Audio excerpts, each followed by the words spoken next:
Welcome to millets kitchen. మీకు ఈరోజు టేస్టీకరమైన Telangana special నేను ఒక రెసిపీ చూపించాలనుకుంటున్నాను. అది పెసరపప్పుతోని కారపప్పు అండి.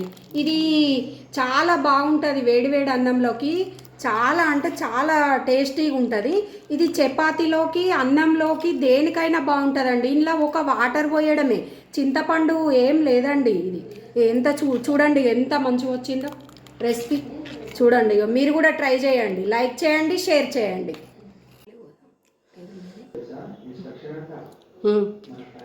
నేను ఈరోజు కారపప్పు మీకు చూపించాలనుకుంటున్నాను. ఇది తెలంగాణ స్పెషల్ అండి. కావలసిన పదార్థాలు వీటి కొరకి ఇది పెసరపప్పు ఉడకబెట్టి పెట్టుకున్నానండి కుక్కర్లో మెత్తగా. మనం కందిపప్పు ఎట్లా ఉడకబెట్టి పెట్టుకుంటామో ఇది నేను పొట్టు పెసరపప్పు తీసుకున్నానండి. ఇది ఉడకబెట్టి పెట్టుకోవాలి కుక్కర్లో.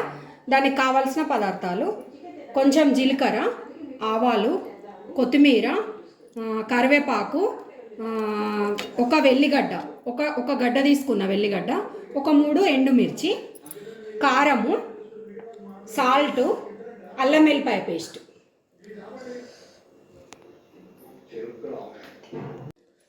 కారపప్పుకి ఒక చిన్న రోడ్లో ఇప్పుడు దంచుకోవాలండి. ఎల్లిపాయ, ఒక వెల్లిగడ్డ వేసానండి. కొంచెం ఎల్లిపాయ ఇట్లా దంచిన తర్వాత మెత్తగా దంచాలండి.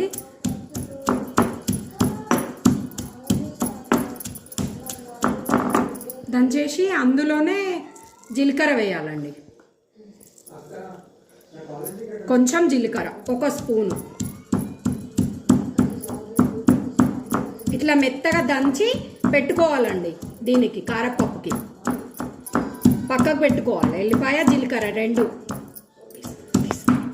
మనము ఇప్పుడు ఉడకబెట్టిన పొట్టు పెసరపప్పు ఉన్నది కదండి, అది ఇందులో వేసుకోవాలి. వేసేసుకొని అందులో కారం వేస్తున్నానండి. అదే పప్పుల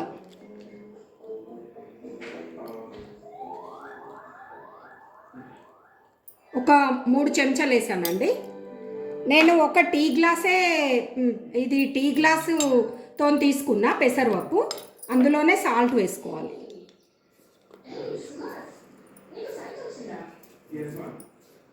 అది కూడా 3 చెంచాలు. మీరు టేస్ట్కి తగ్గట్టు అండి, ఉప్పు కారము తక్కువ అయినా వేసుకోవచ్చు. అందులోనే ఇప్పుడు మనం ఫస్ట్ దంచి పెట్టుకున్న వెల్లిపాయ, జీలకర్ర ఇది ఉంది కదండి, ఇందులో వేసేసుకోవాలి. మంచిగా ఒక గడ్డ దంచుకోవాలండి. ఎల్లిగడ్డ వేసేసుకొని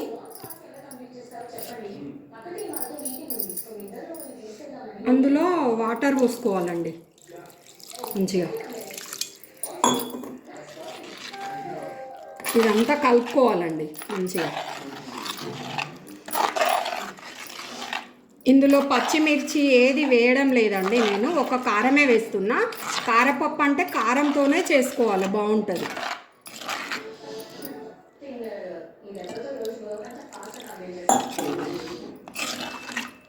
ఇట్లా మంచిగా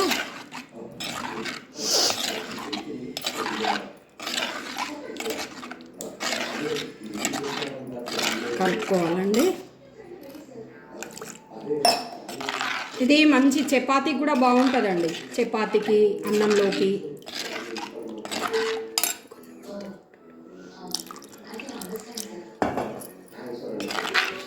ఇట్లా మీడియం ఉంచుకోవాలండి. బాగా గట్టిగా కాకుండా బాగా పల్చగా కాకుండా ఉంచుకోవాలి. మీడియం కలిపేసేసి ఉంచుకోవాలి.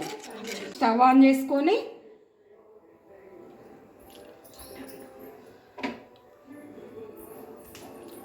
ఇప్పుడు కలిపిన మిశ్రమం ఉన్నది కదండి మనం బౌల్లో, మట్టి పాత్రలో, అది ఇందులో స్టవ్ మీద పెట్టుకోవాలండి.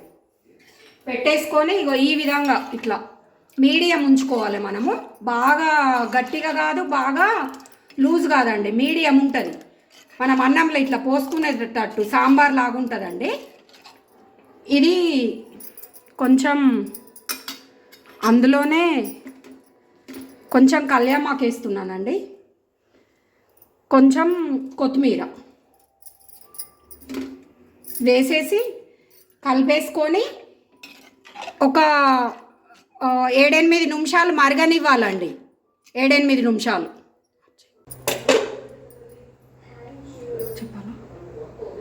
చూడండి, ఒక 7-8 నిమిషాల తర్వాత ఇగో 8 నిమిషాల తర్వాత ఇగో ఇట్లా మసులుతుందండి మంచిగా. ఇట్లా మసలాలన్నీ.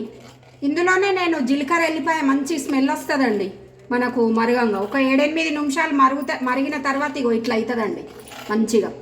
ఇట్లా అవుతుంది. ఇప్పుడు స్టవ్ బంద్ చేసుకోవాలండి. మరిగిన తర్వాత 7-8 నిమిషాలు మరిగిన తర్వాత స్టవ్ బంద్ చేయాలండి. స్టవ్ ఆన్ చేసుకొని ఒక చిన్నది పోపుది పాత్ర పెట్టేసుకొని కొంచెం నేను పోపు మందమే ఆయిల్ వేసుకున్నానండి.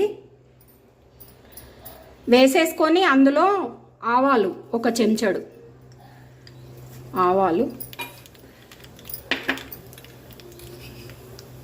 కొంచెం జీలకర్ర అండి ఒక 1/2 చెంచా వేసిన తర్వాత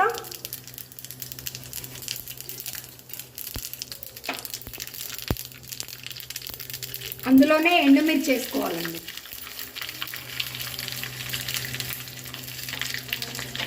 అందులోనే ఎండుమిర్చి ఇవి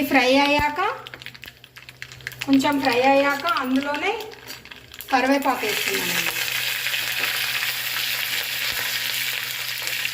కరివేపాకు వేసుకున్న తర్వాత అందులోనే అల్లం వెల్లిపాయ పేస్ట్ ఒక చెంచాడు అల్లం వెల్లిపాయ పేస్ట్. ఇది పచ్చి వాసన పోయేంతసేపు వేగనివ్వాలండి.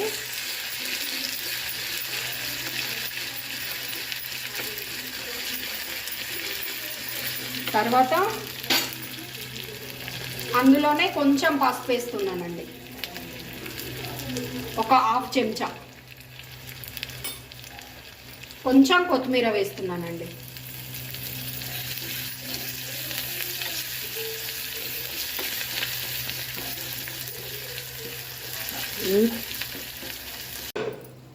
ఇప్పుడు ఈ పోపు వేసుకున్నది ఇందులో వేసేసుకోవాలండి మంచిగా. ఇదంతా ఇందులో వేసేసుకొని